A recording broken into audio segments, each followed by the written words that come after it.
said, look here. What about foreign affairs? Well, I said, there's the barmaid in Mallorca, but she never writes, you see. He said, what do you think of the European position? Well, I said, it nearly put me back out.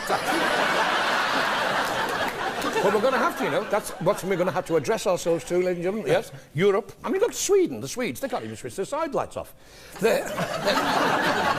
Sweden, their idea of a good time in the winter is taking all their clothes off, stripping off, and rolling in the snow while somebody hits them with twigs. That's why they're blonde. They've all gone white overnight with the shock. Denmark. Do we really want to get mixed up with a nation that goes around writing its name on pigs?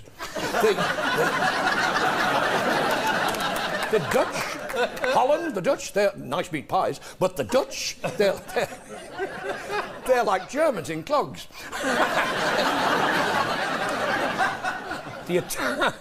Now, Italian men, they're very sexy Italian men. It's all that pasta, too much starch. Yeah. Well, you see what it does to your collars, but it's a beautiful... Rome, been there, Rome. Oh, all those lovely sights. We went and did the whole lot, you know, 3 coins in the fountain. Luckily, I could swim, so I got mine back. But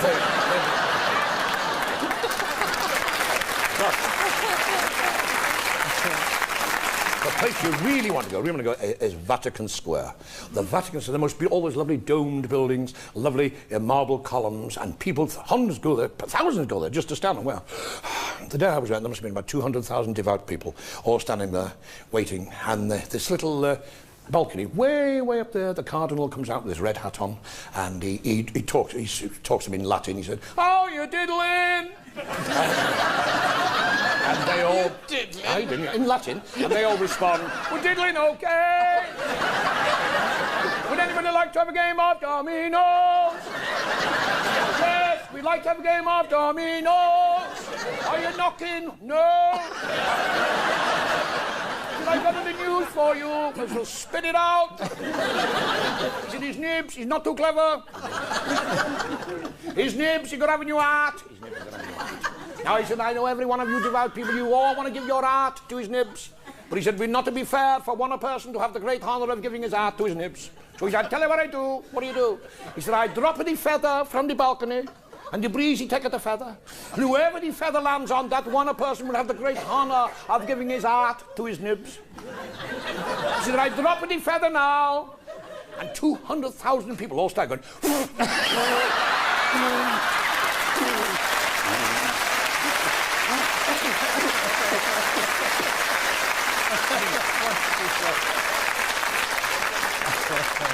In Germany, in Germany... How are you with the Germans? You like the... Their national flag is a beach towel. When the Germans go on holiday, the first thing they do is go to the hotel is take the manager prisoner. They have the nerve to ban our beef. Some of their women are bigger than our cows. All German girls are called girder. You have to take a set of scaffolding when you're doing a bit of scaffolding. And in Russia, everything ends in off, so you've no chance. So, as far as you're concerned, keep Europe, stay here, which you do. You love the country. Think about it. Let's get the facts on the table and let's study things. I study everything, you know. When I go out on jobs, I study because of the motorways and all that, you know, and you can have some terrifying experiences now. That lovely blonde lady, have you ever had a terrifying experience in a car, dear? Yeah, well, leave your number. Last week, this little old lady coming down the M1, fast lane, she must have been 85 years old, doing 100 miles an hour and knitting at the same time. People shouted, pull over! You know the socks?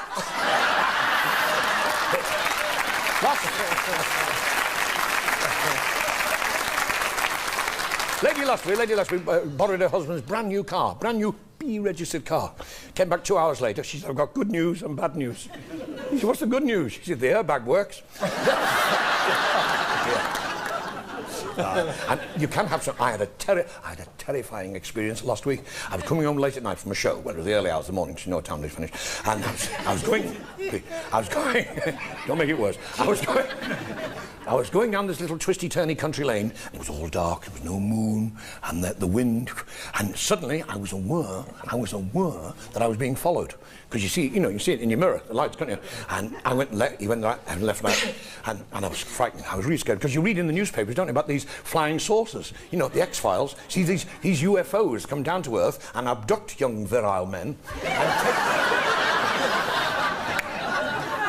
No, they kidnap men and take them back up to the planet Venus, which, as you know, is ruled by a race of big, strapping, voluptuous women with big chests and red hair and little tights and boots.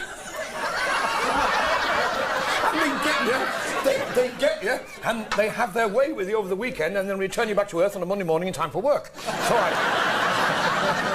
I slowed down as much as I could.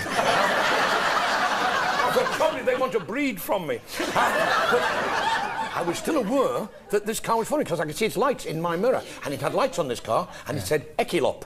So I thought, I wonder. It actually said Echelop. I thought, I wonder who these Echelopians are. Perhaps they work for these Venusians, these big, strapping women with pointy chests and metal studs, and criss-cross leather thongs all over. And they get you, and they mess about with you a lot. And then return you back to Earth on a Monday morning in time for work. So I pulled in this lay-by and I stopped, and I got out. I said, use my body how you will, but please don't mark my face. Well, out of this Echelop car got the biggest policeman you've ever seen.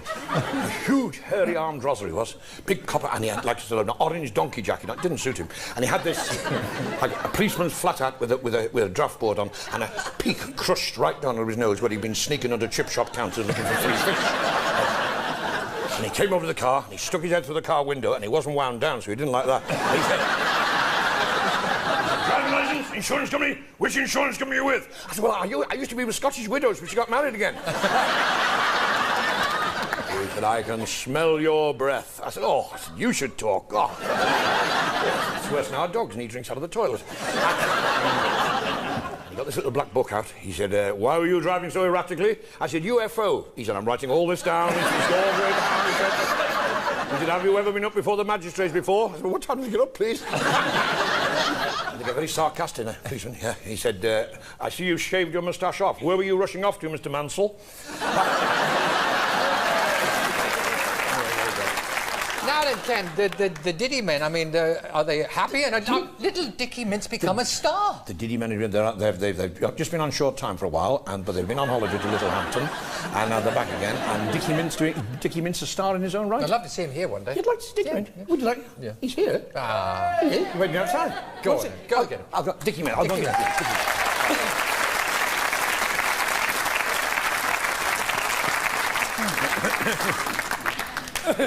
Yes.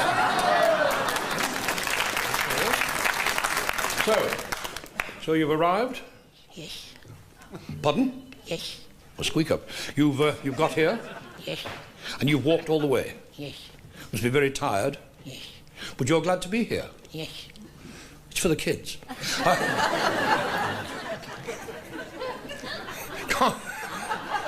If you walked all the way, Dick, you must be very tired and very thirsty. Yes.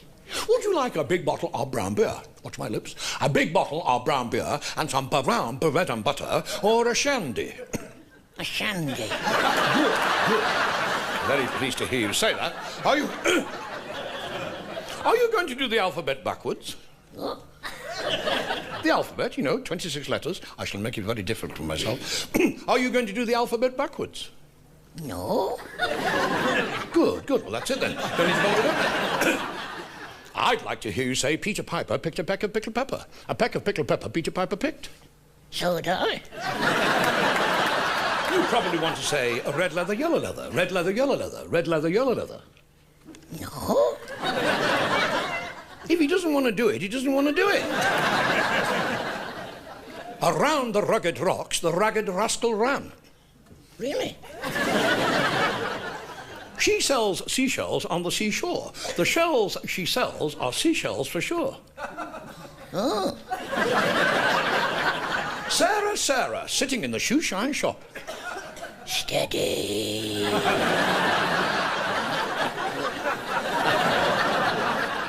Sing a little song for the ladies and gentlemen. What would you like to sing? What do you know? Very droll, yes. Well, who's your favourite pop artist? Who's your favourite Hollywood star? Nicky Mouse. Who? Nicky Mouse.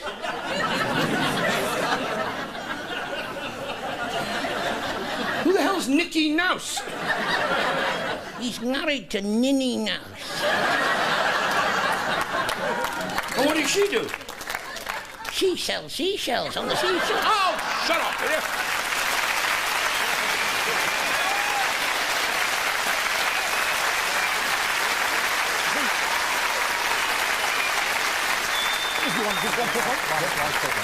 Oh, wish you a very good year. I hope everything works out. And to you and all your family, because the family audience are our audience, Des. What is a family? A family begins when a man and woman join together, and a bond keeps them together for the rest of their lives. It's called a mortgage. Yes. I'll never forget that time my dad had a boil on the end of his nose. Oh, the boil, he had a big red boil on the end of his nose and hurt. Oh, throb. And my mother couldn't sleep at night for laughing. So we had to get the doctor in, and the doctor came in, and he took one look at this boil on the end of my dad's nose, and he ordered us all out of the bedroom. We all had to go. And before he went, I saw him take this big needle out of the bag. And he closed the door, and all we could hear from inside the bed was, ah! Oh! Ah! Ah! Ah! They all went quiet. And the doctor came out, he said, yes. He said, it looks much better now. I've sewn a button on it. Ken Dodd, ladies and gentlemen. Ken, thank you. Happy New Year to you, Ken. Happy New Year. Happy New Year. Here's that lady. A lady from New York, just got off a plane, Concorde, and come straight here from the airport. Will you welcome Joan Rivers?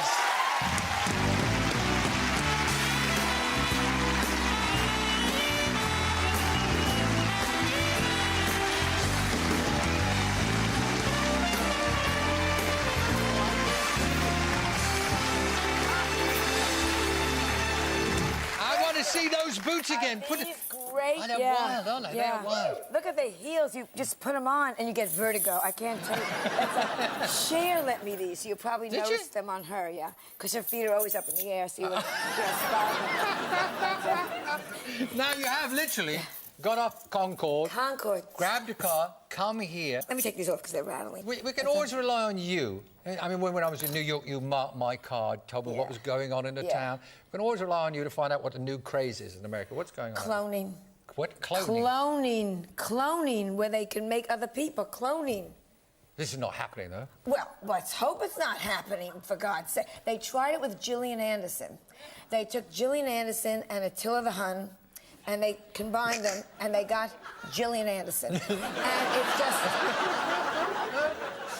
very, but it's wrong, don't you think? Of course. You know, it's like people should have babies the old-fashioned way. Michael Jackson should give a woman some money, and you have a baby, and that would be. That's what the old-fashioned way. President Clinton came out against it. He said it's immoral. Yeah. And he should know about immorality. Are all the jokes flying around? Was that something? Was that? I mean, it's older men with young girls are not right. Pardon? I think. Pardon? What did you say? For one moment, I thought you said older men are not right with young. Am I going to go out with a 75-year-old woman? What are you looking at me for? No. I go out with guys. One guy gave me a hickey. He left his teeth in my neck.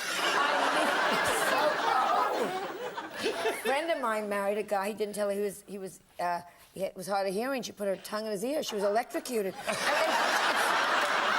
Nightmare. It's hard. It's hard getting older. Is this right? Because the news filters through that you had a run-in with the fur people who were anti-fur brigade. Oh, yes. Anti-fur people threw red paint at me. I am a middle-aged woman teetering around on these gloomy pumps. Leave me alone, you know what I'm saying? If you want to go after a furry celebrity, throw red paint on Victoria Principal's back. I mean, leave me alone. I didn't buy these fur. I found minks that had heart conditions. And I would walk behind them and go, boo!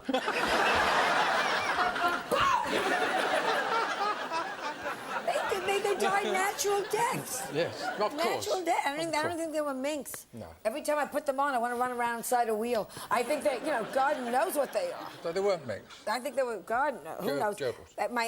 Gerbils, or sometimes I put on the coat and I'd reach for nuts. Don't go there. I'm not going there.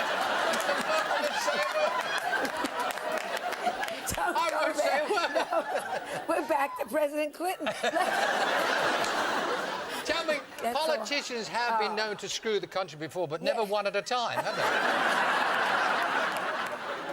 And this is the man we have to look up to in many ways. And do they look? Are the Americans looking up to him? All the young girls do.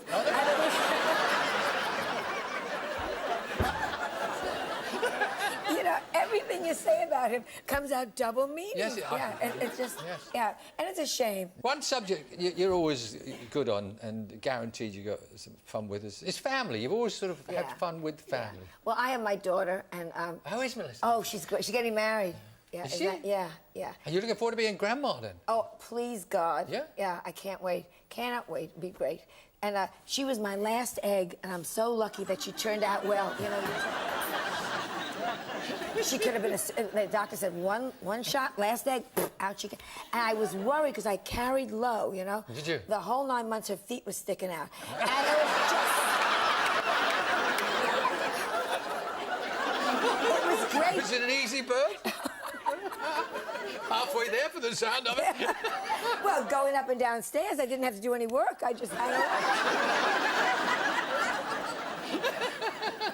You're like a little duck under the water. Take over, kid. But and I was not wanted in my family, and I think that's why I'm so family oriented. Now, my mother and father, I mean, they used to say to me, "Why can't you be like your cousin Sheila?" Sheila had died at birth. I mean, they just. My bath toys were a radio and a toaster. Do you understand? It was just awful, awful. What about men? I hesitate to talk to you about. I mean, have you given up? I mean, have you closed the door? Well, I was married, and it was a good marriage, but I think my husband cheated, you know? Cheated? I think so. Well, first of all, I wasn't good at sex. No. I didn't know you were both supposed to move. I thought you took turns.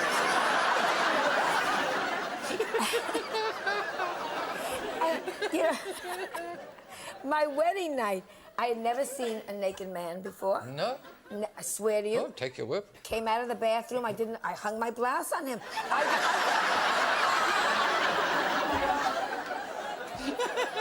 Didn't know what to do.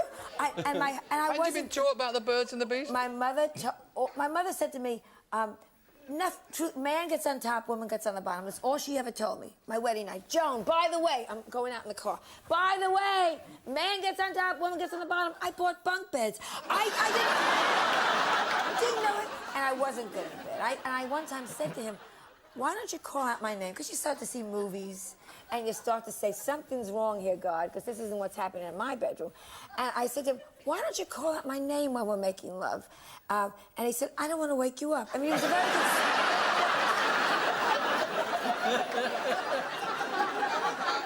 So that cheered me up. Well, it's just lovely talking to you. It's great seeing you. It's great to see you on both sides of the Atlantic. Yeah, because the last time we did this was in New York. In New York. So next time in New York, and then you can come back again. Joan Rivers! Nice to see you.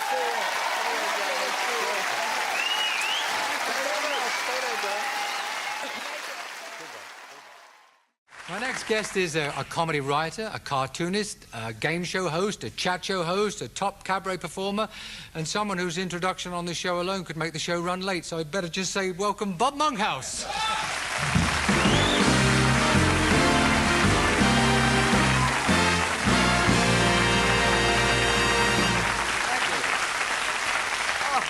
I think they're as pleased as I am to say welcome back to Thames. Thank you very much, Des. It's obviously raining out. The audience is steaming. It's lovely to be back at Thameside with you. Well, have you noticed that because you've moved north side of the river, but they immediately book it sort of south side? South. That's showbiz. I live now in the wilds of Bedfordshire. I moved out of London. I live in a remote village. Tiny village. We had to widen the main road to paint a white line down the middle. Ba-boom. Okay? Wait, there's more. It's a tiny village, folks. You know, the local car wash is a Yorkshire Terrier with a weak bladder.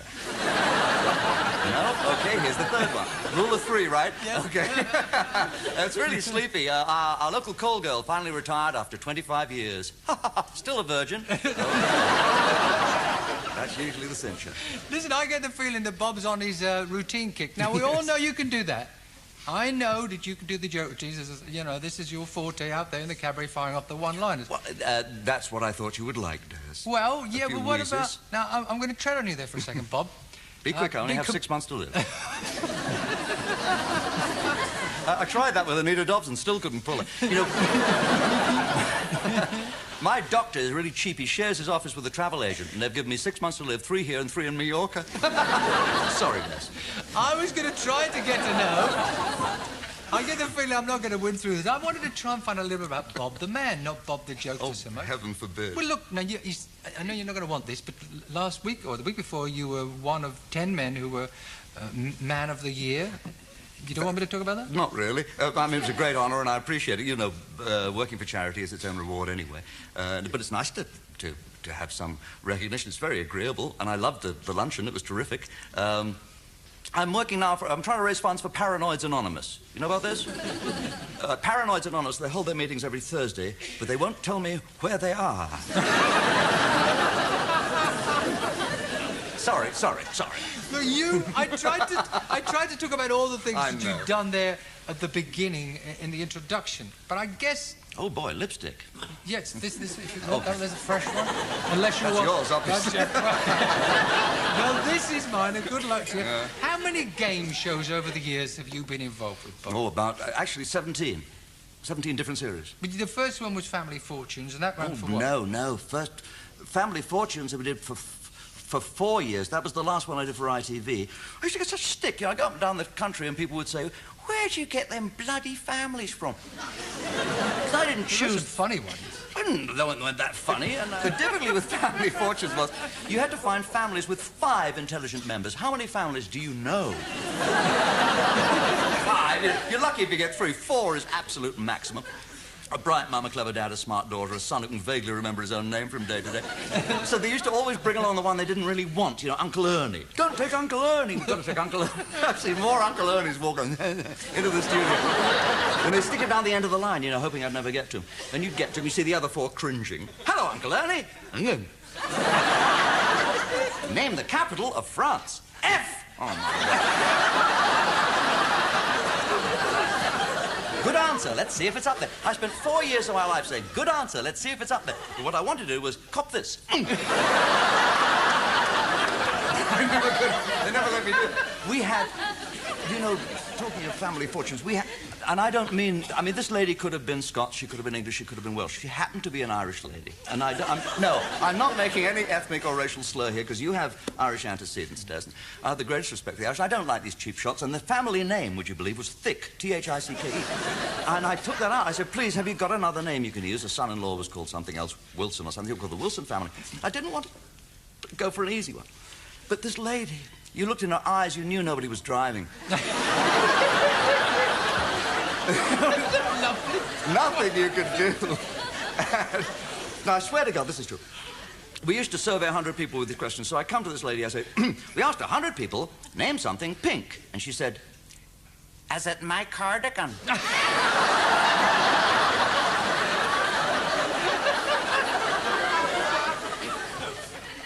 Good answer, let's see if it's up there. Now, we go right down the family again, and the next question was, name something that's deserted in the winter. I think the top answer was nudist camp and then swimming pool, beach. So I said to this lady, name something deserted in the winter. And she said, my cousin Elsie. And the audience laughed like this audience laughed, and she said, it's not funny, 5 kids in the house and Christmas coming up.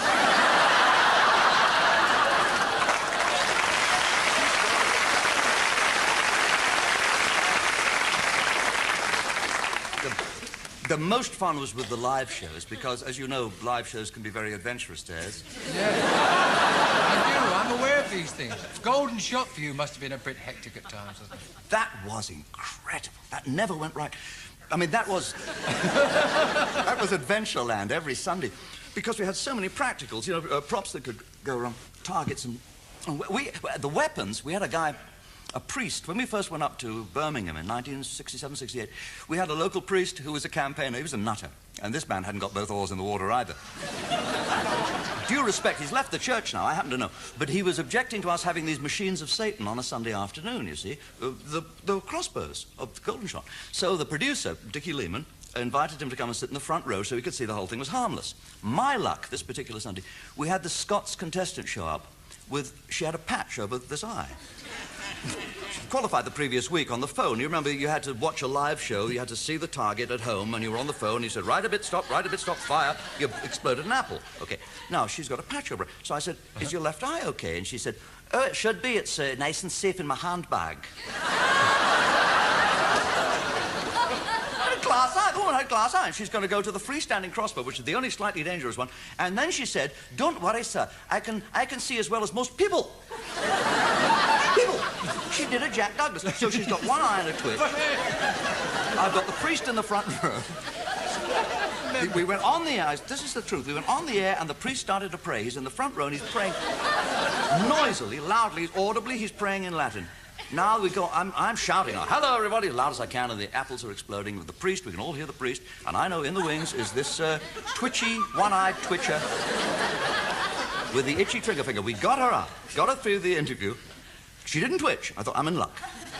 She got to that freestanding crossbow. As she pressed that trigger, she gave a twitch that registered 3.5. On the Richter scale, she went, where? Help!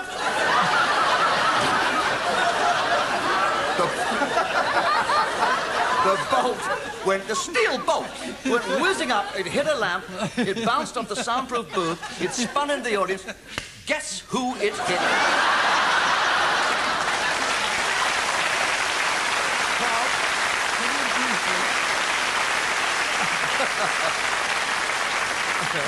Can you briefly tell me, as short as possible, that I know it's got to be the guy who rang you who didn't... Oh, no. I've got about 30 seconds. You must tell a story. I pick up the phone, right? Golden Shot. Who's calling the Golden Shot?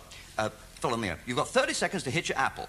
He says, roity beat, roity beat, roity beat, roity beat. I said, you're way off the target. He said, oh, no, it's not my fault. I told the man. I said, what man? He said, the man from room below. He come and took the telly back last Thursday.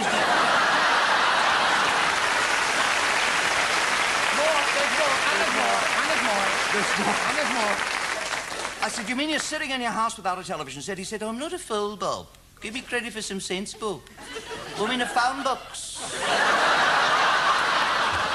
I said, you mean you're in your phone box? You can't see a television? I'm in front of millions. You can't see a television set. He said, please, I can actually. The phone box happens to be opposite Curry's. I said, Curry's is closed on a Sunday. He said, they leave the sets on in the window, don't they? Over the weekend, I can see you clear as day. I said, I'm waving to you. Can you see me waving? Pardon? I said, can you see me waving? Long pause. He said, I've tuned it to the bloody BBC. Ladies and gentlemen, Bob Monkhouse. Thank you very much. I have been looking forward to meeting my final guest tonight for a long, long time. He's one of the funniest men around. He's just won a Golden Globe Award for his performance as Mrs. Doubtfire. The film opened last week to rave reviews. You're going to love it. Ladies and gentlemen, welcome him, Robin Williams.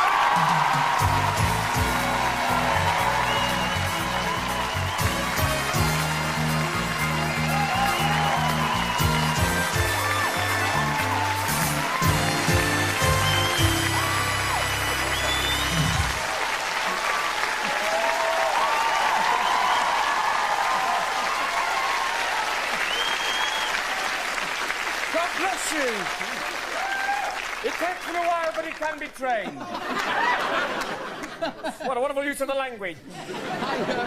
It's lovely to have you here, Robin. It's nice to be here, sir. Took a while, but nice to be here. Well... A semi-move out. I thought, as Mrs. Doubtfire might, subtly materialise... Tea, dear. I'd put a little tea there. If you fancy that, just go for it. Oh, I love that, dear. That's lovely. A little tea and Prozac makes the day go so quick.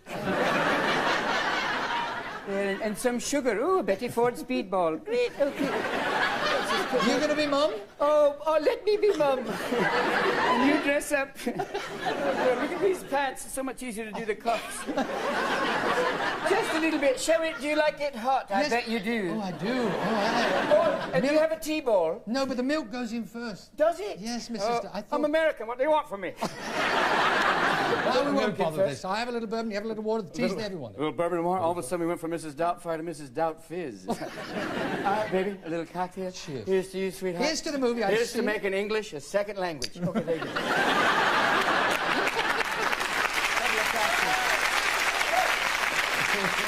people drink bourbon after about 2 or 3 drinks. They're going, I love you, but I'll kill you. Yeah, beautiful, baby. I swear to God, let's wake up in a field. Now, I would like to say, genuinely, I've seen the movie, and it's great family entertainment. It's nice that you're making films for kids, and I can take my little girl along to that. You spent, for the benefit of anyone who does not know, Mrs. Doubtfire, Robert is Mrs. Doubtfire. It's a woman, yes. Is a woman? Yeah. I mean, you went the whole way. You did the shaving of arms, and, yeah. And did you have leg wax and things like that? Oh, no, I didn't, yeah. And bikini wax, too, which is totally unnecessary, but... Now we can go to Cannes. I even went to the gynecologist. I thought, this is too much. Just doing the whole method thing. I even had a period. But no. Is that too much? The voice, Mrs. Doubtfire's voice, where is it exactly? It's kind of, it's a synthesis of, it's like a Glaswegian accent, because I just finished working with Bill Forsyth for 4 months. So it's, I first started doing the voice was very much like that.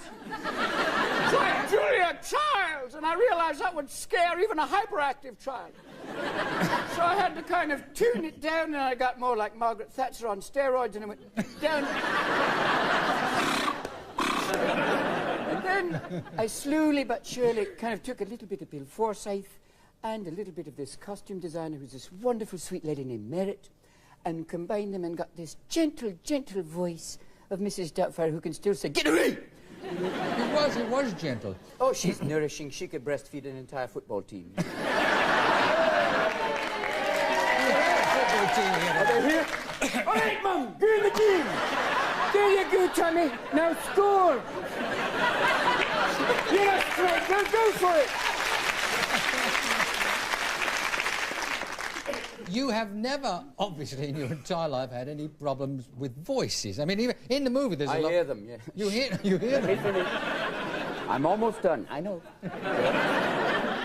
Voices, yeah, I mean, No, I mean, like in that, there's that lovely scene where Dad, that's you as Dad and not Mrs. Doubtfire, kind of is left alone with the dinosaurs on that TV show. And you were using the dinosaurs with voices, and you were... putting like a kind of a... Characterization. Kind of Viva Jurassic, you know? Or a Tyrannosaurus line. One incredible sensation. Different things. I mean, the voices... Started as a kid, though, didn't it? I mean, I'm told you used to play with soldiers and little voice and all this sort of stuff. Well, as an only child, it was just me and the puppet. So it's like... What shall we do today, Lumpy? Will you be choking me again? Ah, the little pirate's asleep. I mentioned voices because in Aladdin, I mean, did that start out as one voice, the genie? Because they wanted me to do the script, and then I came in one day, the first day, and read it and tried it, the scripted version, and then I asked, "Do you mind if I play?" They went, "No, try." And I just went off and did everything I knew, and it was great because I did about, I don't know how many. Did they just let you run riot? Oh, big time. There's 30 hours of stuff that they eventually condensed.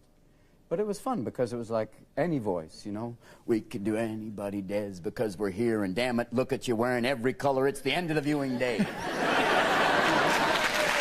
all, you know. You can do this. Look at you. I'm saying you look fabulous. Look at this thing you're doing. And this couch, I'm saying, okay, you know.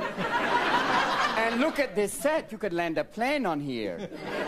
It's a runway light, goes up to infinity, okay.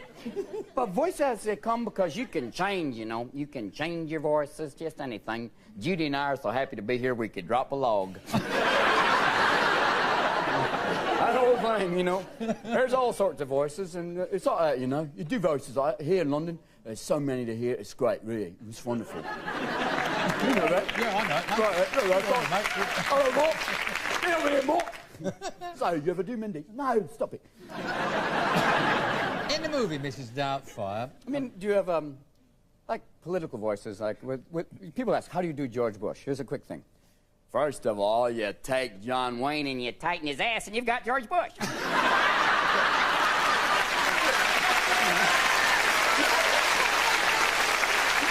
doesn't take a lot. You just take it right up there. And if you go even further, you just take it like that. You've got Ross Perot. You know, it's basically you cross a pit bull and Walter Britton. Let me finish. Let me finish. It's a whole other thing, you know. That's what's fun about it. In the movie, you played what can only be described, I suppose, as, for any kid, as the perfect dad. I mean, he gives up everything just to be with those kids. How were you in real life as a dad? Did you change nappies? You've got Zachary, Zelda, and Cody. Did you change nappies? Yeah, sometimes. It's a little rough because, I don't know, basically you look at a baby. They're cherubs. How do they basically take mother's milk and turn it into toxic waste, you know? You know, it's very strange. You open it up and go, oh, my God. And there's the dog sitting over in the corner going, put his face in it. Hey!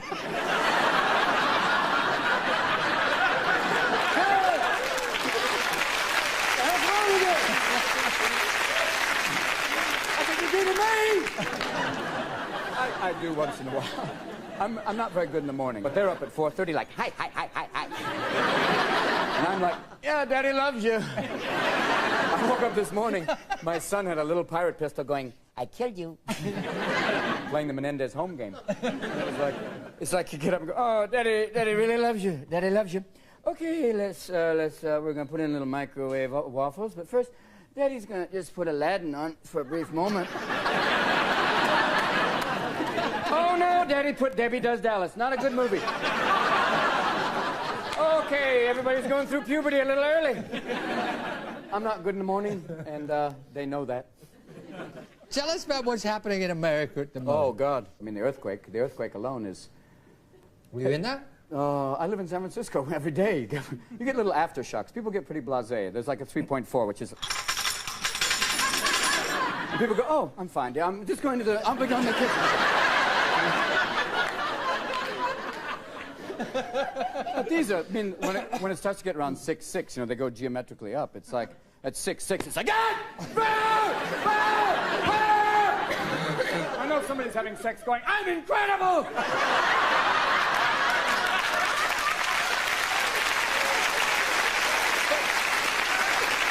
I mean, there's very few places. I think there's very few places you can really be safe. The only place I think is really safe during a major earthquake is near someone who's had a major facelift. You know? You have to find them because you know that's not going to fall.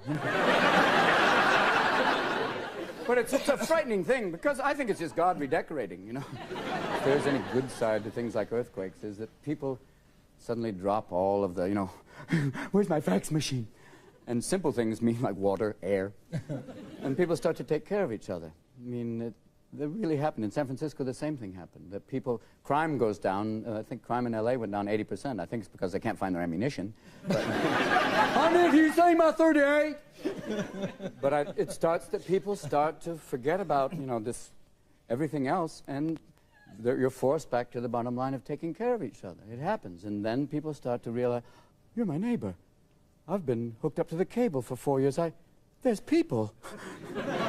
And who are you? I'm your son. Oh! I've been watching football for 10 years. But it suddenly starts to happen, which is if there is any good side to something like that, people start to band together and help. We do this thing called comic relief, and I just finished that about a week ago. And, you know, there's a huge homeless problem in America, and people say, yeah, it's just bums and winos. But then the truth is, it's a lot of families. And now, after this earthquake, it's a huge amount of families. And so it's people starting to have to take care of people on a you know, door-to-door basis or a neighborhood basis, and then it builds. And that's where the random acts of kindness counteract the random acts of violence, you know. It's a strange thing. We're an armed nation. We're so well armed. You know, it's like, honey, I'm going to the store. Cover me. And I don't know how we get around that, except maybe we have all these nuclear weapons. We just split them up and give everybody one. You say if someone breaks into your house, you take out the block. Let me ask you, what do you make of us, the British? I love coming here because there's all these different things going on, you know. It was an amazing thing. You know, you come to England, you see a black man. You go, yo, bro, what it is? Yo, excuse me, my man, what's up? Let me not diss you. And he goes, pardon me.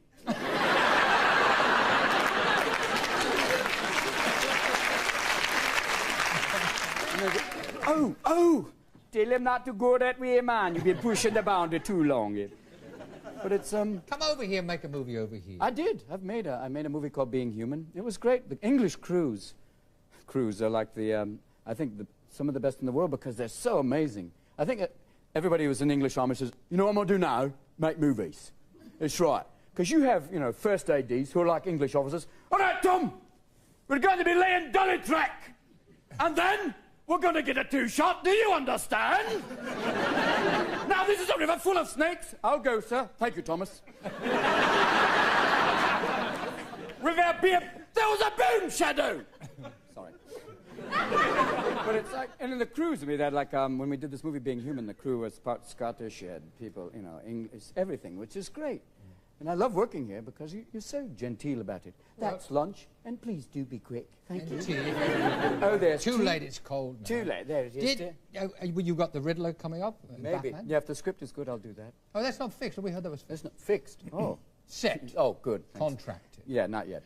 And you got another movie coming up where you play about another 3 or 4 or 5 parts. Am I right there? That's the movie Being Human, the one that Bill Forsyth directed. It's 5 parts over 5,000 years, and they're all named Hector. I can see you going, that should be good, really. Can't wait to see that one. Yeah. There'll be more than that. Listen, I know you had a busy schedule. Good luck with the movie. Not that that's going to need it. This is Doubtfire. Take the family. Thanks. Robin Williams, ladies and gentlemen. Thank you, Robin.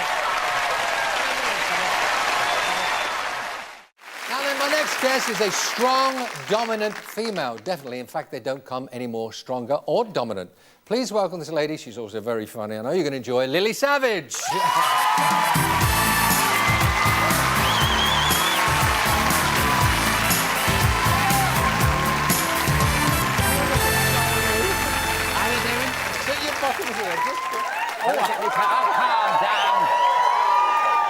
Just take your coat off, Des. Is there anyone in from North London? Well, hang on to me bag. How are you, Des? I'm fine. Yes? And I'm very pleased to see you. Before we kick off, would you do us a big favour? Yeah. Would you give a big wave to your #1 fan at home, my sister Vera? Vera? Yeah, give it a wave. Wait, hi, Vera. Vera, Hello. it's Des. Look, I'm touching Des's leg. Go on, Vera, look. Hello, Vera. Can I find out 1 or 2 things about you? Can we do, Lily, an in-depth probe? Can we check out things about How far do you want to probe? Yeah, well, yes, I don't mind. Ask me what you like, I want to Des. ask simple things like, is there a Mr. Savage somewhere? I mean, are you married is what I'm basically saying. There was a Mr. Savage, Des, Oh. but unfortunately we're divorced. I was going to say separated because there is a stigma to saying divorce these days, isn't there? If you're a divorcee now, you'd expect us to wear black tights and sit in a bar drinking brandy and singing Stormy Weather. You don't have to, I'm telling you. There's not... I had a very open relationship, me. I was always hoping he'd bugger off, and he did in the end, so... So, no, we're divorced, we're separated, completely finished. I want to get back to your... well, you, in general, you have a family, you have children? I've got 2 kids, Des. I've got it. My Bunty, she's the eldest. Bunty? Bunty. Yes. After the Girls' Magazine, Bunty. Bunty's my daughter. She's not at home at the moment. She's on a cycling holiday round Brittany with a group of Hell's Angels. But... Sounds an interesting girl. And then there's my Jason. Jason. That's my youngest. Yeah. He's in a private boys' school for the next 25 years. Just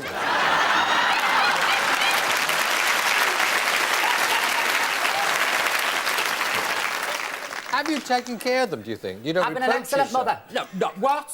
I tell you what, now, and I mean this, I do not believe in hitting children. Do you? I'd never hit a child. Mental cruelty is far more effective. Take the Nintendo off them. Tell them they've got to be in by 2:30 in the morning. Oh, it really upsets them. And thrift. Any mothers out there? Any mothers? Thrift. Well, 2:30, a decent hour, you know what I mean? Because I'm normally not in by 2:30, so I wouldn't know anyway. But thrift. I'm telling you, Des, thrift. Teach your children. When our Bunty was a little girl, she said to me, I want ballet lessons. £10 an hour to stand on your toes. I put drawing pins in the heels of her sandals to sing on her toes. Cost me £10. Well, you seem well balanced. Well, I am. Yes, sort of. But depending, like, what tablets I've had. But no, I'm OK. No, I'm all right. I'm OK tonight. Well, are your own parents still alive? Well, my mother is. My mother was a champion lady wrestler on the Wirral. She was a... champion lady wrestler. She's retired now and she's an odour eater demonstrator for selected chain stores up and down the country.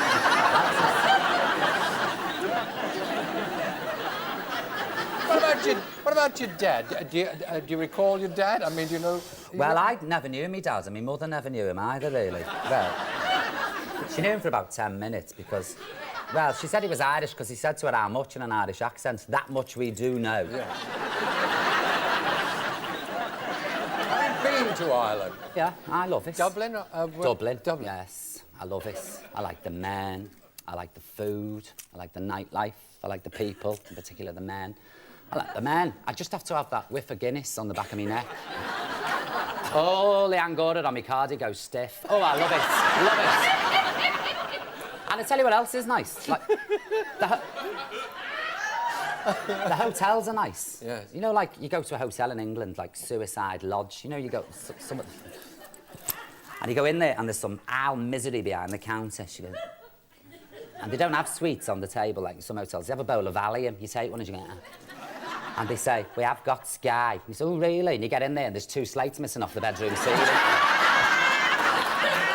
And nylon sheets. One thing I can't stand, nylon sheets. And then you go to these hotels and they have those nylon sheets and they've been washed millions of times and they have those little lumps on them. We call them bobble knockers in Liverpool. Little, like sleeping on ball bearings. You get in the bed and go out the other end, you have to get back in. And if you wear a nylon nightie with nylon sheets, you've had it, I tell you. Because you get into bed, the sparks are flying off it. You're like a Dodge gym car. You generate enough electricity to illuminate Blackpool. Your hair's on end. And you get up in the morning, you go down for breakfast, you walk past the telly and it switches itself on. And you go in the dining room and all the tablecloths fly at you. You stood there like one of the Ku Klux Klan and you want to poach egg. But Des, I've got to go, because in the morning, quite seriously, I've got to go to memorial service. I'll get my bag in case I get upset. A memorial service, because my grandmother, Erica Von Savage, one of the finest women who ever walked the streets of Birkenhead, we're having a memorial service for her in the morning, because she died 2 years ago, and we always like try and remember her. And it's actually, she died of hypothermia. She was quite old.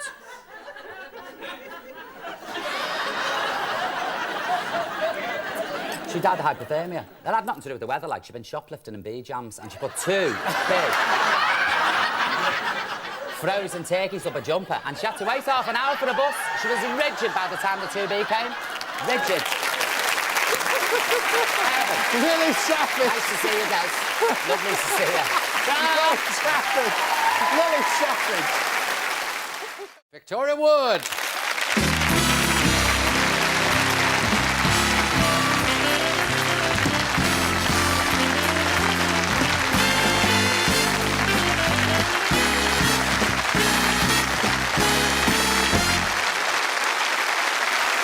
I don't know whether you drink, but something there if you feel, you know. I was just watching the video. I've seen you on stage, and one thing which is wonderful, you just seem to get so much fun out of the ordinary, trivial things, humdrum life. You take it and get the fun out of it, like kids. Kids, yeah. Kids. Are they a prime subject? Well, I suppose they are. I suppose you dwell on the things that are stressful. Like, one of my worst things is having to get my children ready for school with all their right things by a certain time in the morning. I call this like the 10 to 9 factor. Like, because up until 10 to 9, you're laughing, joking, kissing, best mummy in the world. You look at the clock. It's 10 to 9! Come on, get your coat on, get your shoes. Come on.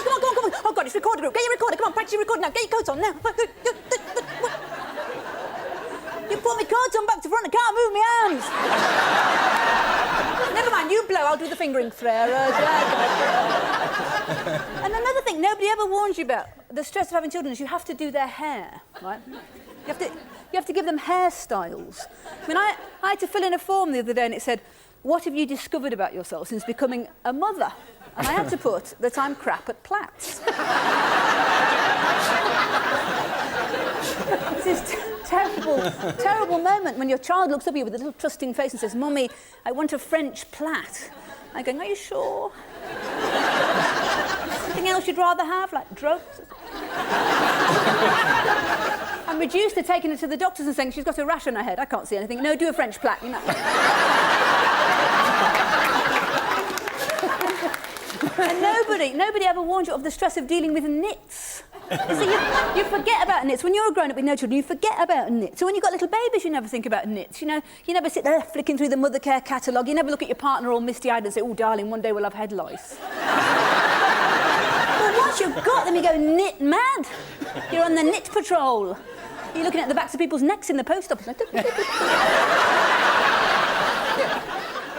If I'm right, I think you used to live somewhere near the Lake District, like that, and now it's trendy. You're in kind of a fashionable part of London. Very. Is it that different lifestyles? I mean, you still see the funny things? It's very posh where I live. You're kind of a satellite dish unless it's Wedgwood.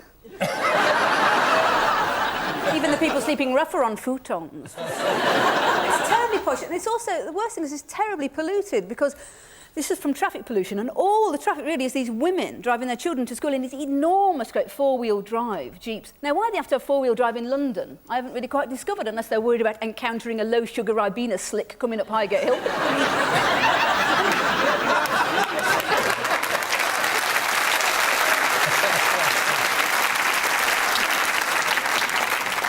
They all drive these enormous four-wheel drive, big tanks, you know, great bars on the front to repel rhinoceroses and machine guns mounted on the roof, mooses' heads dangling off the spare wheel. This is all to deliver one spindly child to the fluffy bunny Montessori nursery half a mile up the road. But these mothers, they are so competitive. Like, if your child has a birthday party, like, you can't just go out and buy a birthday cake, you know, from a shop. You have to make it yourself out of one of those books. When I was at it myself about 3 weeks ago, I was up till 3:45 in the morning, frigging about with licorice bootlaces.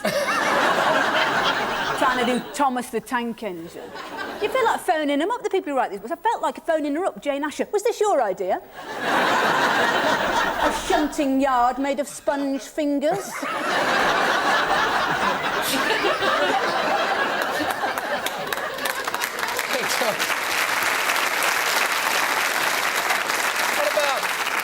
I know shopping has always been one of your favourite... Oh, shopping. I mean, I can't ever pass Benetton's store without seeing you wanting to fluff up all the sweaters, you know. To unfold things. Yeah. Shopping is not something you enjoy, is it? Well, I find the parking stressful. In a supermarket, you know, you think, well, where am I supposed to park now? You know, because all designated spaces for people in wheelchairs, spaces for people on crutches, spaces for people with children, spaces for people with no children, spaces for people who want to conceive children, great long spaces. And I think, well, do I need a trolley or do I need a basket? Because there are hundreds of different baskets now. Baskets fit on your wheelchair, baskets fit on your walking frame, talking baskets for if you're blind, listening baskets for if you're lonely. Hundreds of different trolleys, all with the different baby seats. Seats for weenie babies, bigger babies, huge obnoxious babies with earrings and hairband and bracelets. Twin babies, tiny baby, big child, big baby, tiny child. Toddler's trolley, that's a sort of mesh cage with electrified fence. Get in there.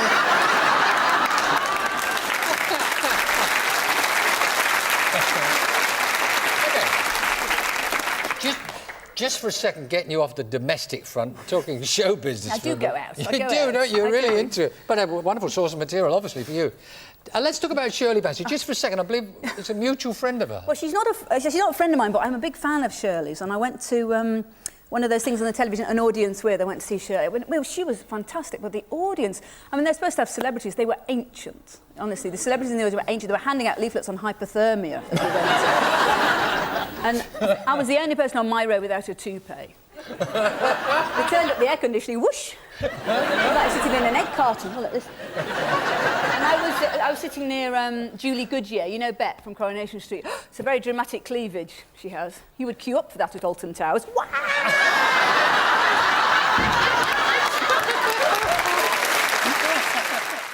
My next guest is a comedy legend. Will you please welcome Norman Wisdom?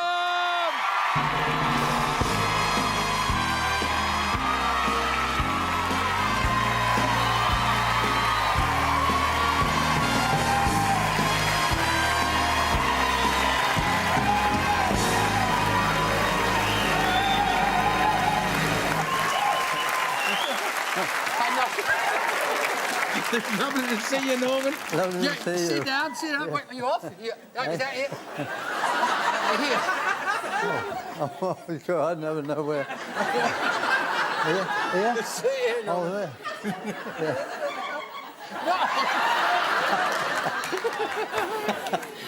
You don't change. You've been very busy boy, you have, Norman. Casualty, you're acting in that. You're acting in Last of the Summer Wine. Did you see him in Casualty? Very good enough. And it was all right, was it? You were very good. Oh, good. casualty. Yeah, I thoroughly enjoyed it because we had a lot of fun. You know, that my dear wife who was supposed to be dead, lying on the what's that? Yeah, you were playing games, weren't you? I kept tickling her feet. Yeah. So she was dead. She was like that. And all that. And no, and it was a smashing crew, so it was good fun. I loved it. A lot of people don't know this, and I want to talk about this, Norman. You are very successful, huge star in Albania, and Russia. Now, how did that popularity come about? How did that all happen? Well, in Albania, the dictator Hexam, he wouldn't allow any films with bad language or sex. You know, murders and car crashes and all that sort. And so all my films were allowed to go in there, all the lot of them. You've had a hospice named after you, the Norman Wisdom Hospice in Chernobyl. Chernobyl, yes. Yeah. Yes. You often go there to help those kids. Norman Wisdom Hospice, yes, I go there. Yeah. And I love to go. I enjoy myself. Oh, don't be... It must be emotional too, all those kids. Oh, of course it is. Yeah. Oh, yeah, honestly, but you've got to keep cheerful.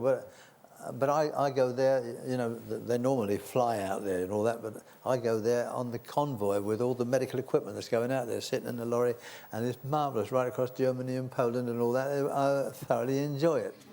You're still writing songs, they tell me. Well, don't laugh at me, 'cause I'm a fool.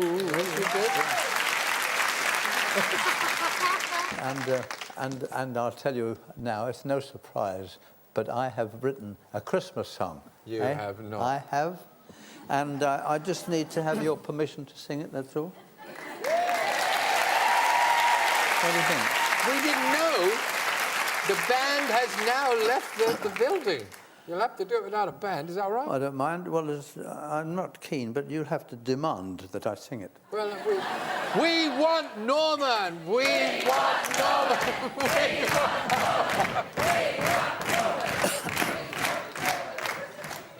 Fill my stocking for Christmas, fill my stocking with you. Stand 'neath the mistletoe, and then each kiss will show I love you.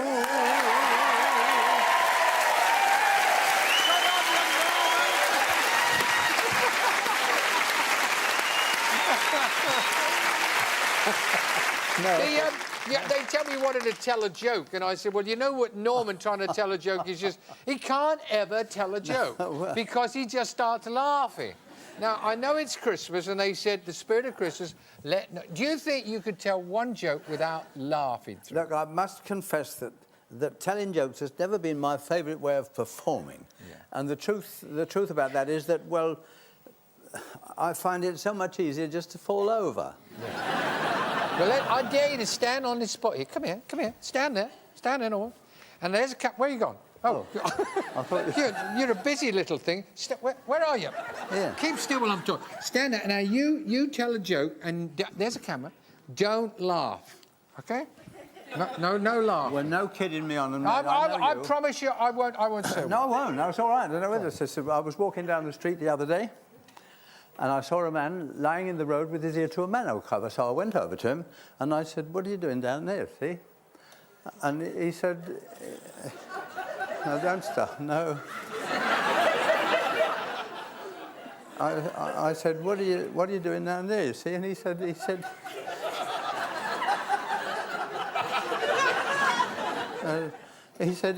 here, you ever listen?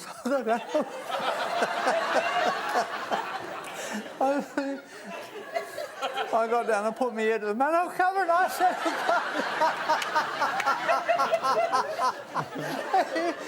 I can't hear anything. He said, here, you...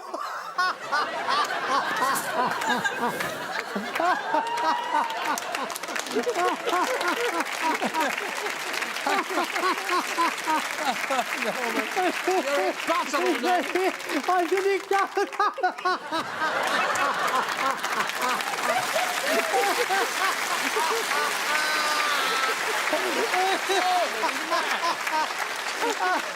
I'm going. No, you're not going anywhere till you do one thing for me. What's that? See this cap here? No, wait a minute. I know. I've got to do something. You know, I'm going to try to escape. What are you doing? Hey, look, here. Oh, no, I've got rubber shoes on. Wait a minute. I don't care. So let me roll this back. Hey, no, for you. wait a minute. There we Over go. No, wait a minute.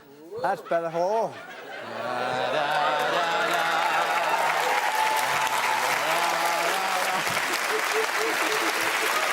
Hey, that was good. I want you to do something for me. Where you going? Hey? I want you to put this little hat on, right? It's not the one. We couldn't get the one.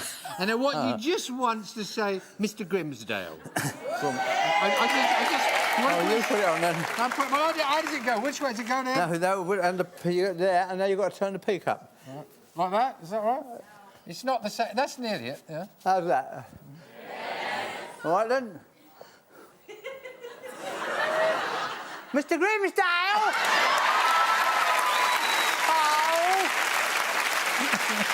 Oh, no. Oh, Mr. Grimsdale. Will you thank Norman Wisdom? He is a gem.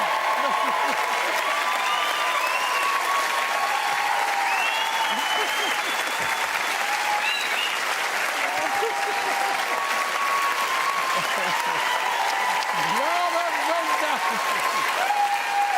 Bless you, Norman.